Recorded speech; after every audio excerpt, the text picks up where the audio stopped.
Good morning mga paps. Ayan, good morning sa inyong lahat. Ayan.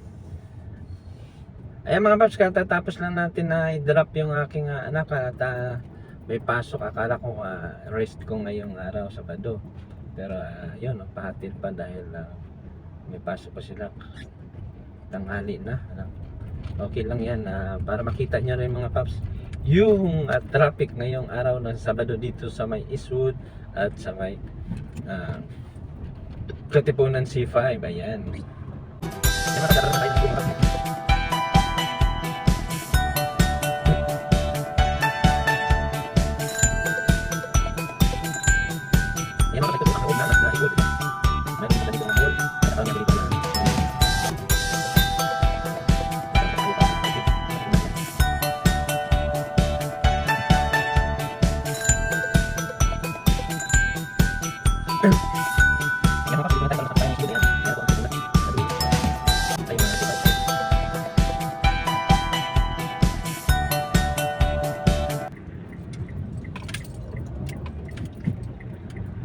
Ayan, nandito na tayo sa C5 mga paps. Ayan oh.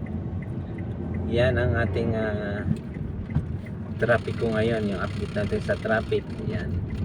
Yung papunta ng Marikina, ayan, okay lang. Ang papunta ng Eastwood, medyo gapang-gapang ng konti.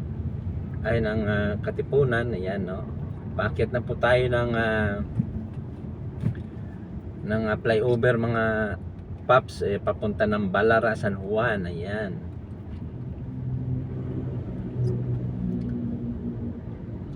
Ayan mga paps, so pagapang-gapang po tayo ngayon. Nasa ilalim pa lang tayo ng papaakyat pa lang tayo ng flyover. Gapang, pero alam ko dyan lang yan sa may papunta ng San Juan. Yan, yung Patanil siguro hindi na. Yan. Kasi alam mo naman papunta ng Cubao, medyo matraffic na mga paps. Yan.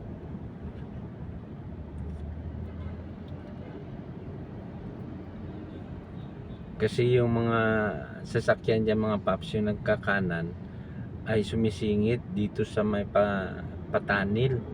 Kaya yung build ng traffic mga paps. Yan. Kaya yung mga papunta ng tunnel ay siyempre hihinto. Ay sa dami ba naman ito galing ng BGC Katipunan, ay BGC at South Luzon Expressway. Galing din ng Pasig, galing ng Taguig, ayan, galing ng Marikina. Magkita-kita dito sa may Patanil. Kaya yun yung nagkakanan ay nagsiksikan sila, pati yung lane ng papunta ng tunnel ay kinakain na nila. Kaya ganun nagbibuild ang traffic.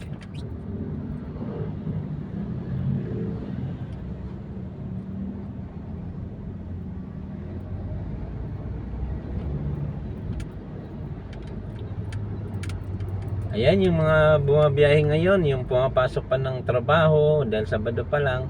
Yung iba naman ay yan lumuluwas na ng probinsya para mag pasyal-pasyal. Yan. Ingat-ingat po sa biyahe, sa kalsada. Make sure po na yung inyong mga sasakyan bago kayo umalis ay chine-check up nyo na yung mga brake fluid, gulong, yung hangin ng gulong, yung inyong gas. Ayan. Yung tubig po sa radiator ninyo. Mahalaga po lahat ng ng bagay na sa tingin nyo po ang inyong pupuntahan ay long distance po. Kailangan po ninyo dalhin lahat na kailangan ng sasakyan, yung mga tolls. Yan. Make sure din na yung inyong spare tire ay okay din po. Dahil mahirap po magkaroon ng problema sa gitna po ng biyahe, lalo na po pag hating gabi na, sa oras ng gabi, tapos nandun pa kayo sa liblib na lugar. Kaya kailangan po talaga ninyo ayusin po ang inyong mga sasakyan bago kayo po umalis ng bahay. At bago po kayo umalis, samahan nyo po ng dasal na iligtas po kayo, gabayan po kayo sa inyong mga biyahe. Yan mga paps, so yan tulad yung sinasabi ko, yan yung pakanan na yan, sisingit yung isa, kaya dito po cause po ng traffic dahil yung pakanan po dito sa baba sa tunnel ay magdahan-dahan dahil sa kanila po.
po nagkakaroon po ng traffic. Dahil po dito sobrang traffic po yung papunta po sa C5. Yan po kanina, di po ba yung sinabi ko.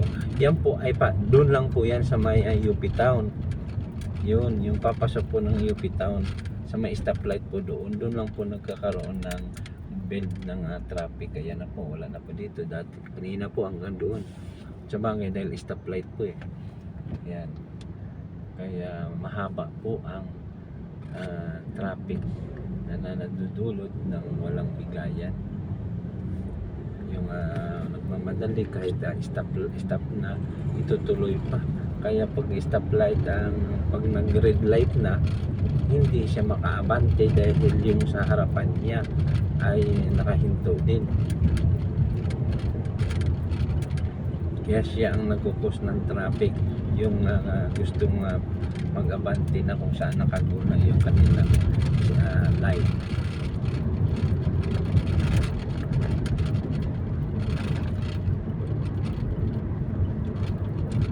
Ayan mga paps, hindi tayo papasok dito sa may Suasarigi. Diretso po tayo para makita nyo po yung daanan natin palagi.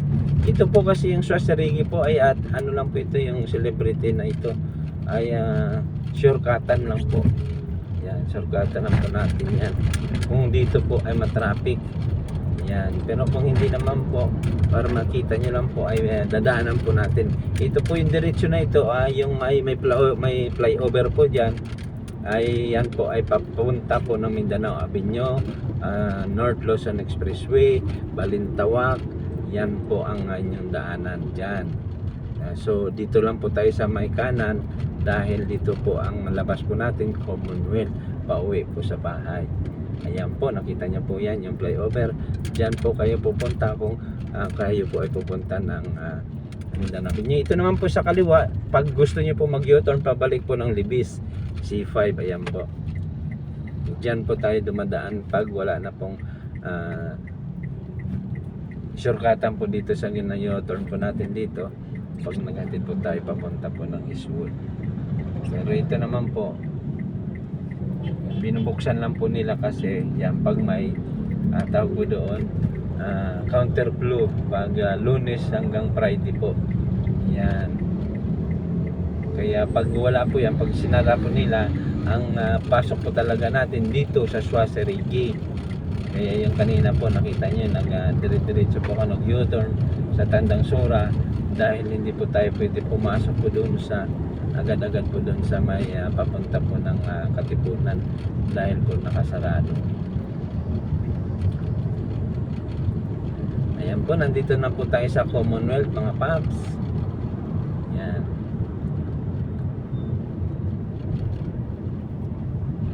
Ayan po, lagi lang po kayo mag-ano po sa aking videos po sa update po ng traffic dito sa Commonwealth at C5 at Katipunan po. Makikita nyo po ang sitwasyon po ng ating mga daan. Ayan, kung tayo po ay papunta po ng BGC, kung saan man kung gusto nyo Quezon City, ayan, makikita nyo po dahil lahat po yung dinadaanan po natin. Ayan mga paps, inuulit ko po sa inyong lahat, yung mga nanonood po ng aking video, please po subscribe nyo po ang aking channel, yung YouTube channel na Paps Rooftop. Mayroon din po akong Facebook, Lino Gordon Musilio. Yan, comment lang po kayo, pindutin nyo lang po yung notification bell para lagi po kayo updated sa ating mga videos. Like and share lang po, comment din po kung gusto nyo po meron po kayong itatanong. Ayan, maraming salamat sa inyong mga idol, mga paps. Ayan,